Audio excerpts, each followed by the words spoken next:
Welcome to The Explainer, where we break down big topics into clear, engaging presentations. So today we're diving into the story of Python's Great Schism. It's a really fascinating tale of good intentions, technical debt, and a super painful transition that literally fractured a massive community, but in the end actually made the language way stronger and ready for the future. So let's get into it. Okay, so to really get why this split was such a huge deal, we gotta go back a bit and see how Python got so popular to begin with. Yep, you heard that right. While most people are enjoying the holidays, Guido van Rossum over in the Netherlands was busy cooking up a successor to a language called ABC. His goal was to make something that was super readable and simple, but also powerful enough to do some really complex stuff. And that quote, it just nails his whole mission. He wanted to get away from the hardcore complexity of a language like C while having way more power and structure than a simple shell script, and people loved it. This philosophy is exactly what made Python just explode in popularity. But lurking deep inside this beautifully simple language was a fundamental flaw.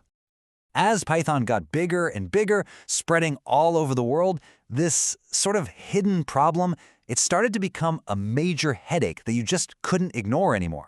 And it all had to do with how it handled simple text. Okay, so here's the thing. The problem wasn't really with Python itself. It was more like the foundation it was built on was a little shaky. And at the very core of this issue is something called text encoding.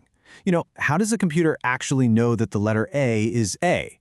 It needs a code, basically a dictionary, to translate our letters and symbols into ones and zeros. So, back in the day, the main standard was this thing called ASCII. It was developed in the 60s, it was pretty efficient, but it could only handle 128 characters. Great if you were typing in English, but for pretty much everyone else in the world, not so much. So in the 80s, along comes the solution, this new universal standard called Unicode. And when I say universal, I mean universal. Unicode has room for over 2 million unique characters. That's enough for pretty much every language past and present, plus every emoji you could possibly imagine. But, and this is the whole point, Python 2 did not use this awesome new standard by default. So think about what that means. If you're a developer in Japan or India or Brazil, trying to work with text in your own native language was an absolute nightmare of weird errors. As the internet started connecting everybody, this flaw went from being an annoyance to a massive roadblock. The core Python team knew they had to do something, and it had to be big. So the decision was made to perform major surgery on the language. They decided to rip out the flawed foundation and rebuild it, even if it meant breaking every single line of Python 2 code that was already out there. And that brings us to 2008 and the release of Python 3.0. The big idea was to clean up all the little quirks and weird parts of the language, what they called the warts, and most importantly, to finally make Unicode the default way to handle text. But this cure came with a pretty big side effect. It was completely incompatible with Python 2. Okay, take a look at this. It might seem like a tiny change, right? Just adding a couple of parentheses, but think about it. This broke practically every script that ever tried to print something to the screen. Every Hello World program on Earth suddenly broken, and that was just the most obvious change. And then there was division. This one's a little more subtle, but just as disruptive. In Python 2, if you divided 5 by 2, you got 2. It just threw away the decimal.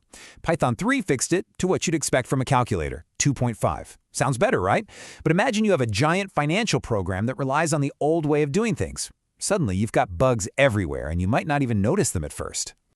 So the way the core team handled this was basically a hard reset. There was no easy upgrade path. Your Python 2 code just would not run in Python 3 without a lot of changes. It was an all-or-nothing approach, and it set the stage for a lot of pain and a decade of division. And boy, did it create a problem. Suddenly, the entire Python world was split right down the middle. You had two different, totally incompatible Pythons living side by side. For more than 10 years, the first question you had to ask about any project was, wait, is this Python 2 or Python 3? So you might be thinking, why didn't everyone just switch over? Well, for big companies, it was a simple business decision. They had these massive, complex systems written in Python 2 that just worked. It's kind of like those old banks still running on a language from the 60s called COBOL. Is it old? Yeah. But is it worth spending millions of dollars to replace something that's not broken? For a lot of them, the answer was no. And for the longest time, stats like this were really misleading. People would look at them and think, wow, Python 2 is still hugely popular. But what the numbers didn't show you was that a lot of those downloads weren't even people. They were just automated servers, build systems, that were just rebuilding the same old Python 2 projects over and over again. It was a ghost in the machine. And it's a big deal when the creator of the language himself, Guido van Rossum, comes out and says, yeah, I really underestimated this. He basically admitted that he didn't realize just how successful his own creation had become and how much inertia all that existing code would have. But after all that division, the story does start to turn around. Slowly and with a lot of effort, the community did start coming back together, all rallying around Python 3. So what was the final nail in the coffin for Python 2? It really came down to one word: security. In 2020, Python 2 officially hit its end of life. That meant no more updates, no more security patches, and for any serious business or developer, running code with known, unpatched security holes, that's a risk you just can't take. But let's be clear, it wasn't just the deadline that saved the day. The real heroes of this story are the countless developers in the open source community. They're the ones who stepped up when the official support wasn't enough. They built the tools, they ported the libraries, they wrote the guides, they basically built the bridge that was missing all along. All right, so now that the dust has settled, what's the takeaway from this whole decade-long saga? What can we learn? I love this. One source actually brought up a quote from the movie Ratatouille to put it all in perspective. And it's so true, right? It's easy to sit on the sidelines and point out all the flaws. But creating something, putting it out into the world, flaws and all, that's the hard part. The Python 3 transition was definitely messy and painful, but it was also incredibly brave and absolutely necessary for the language's future.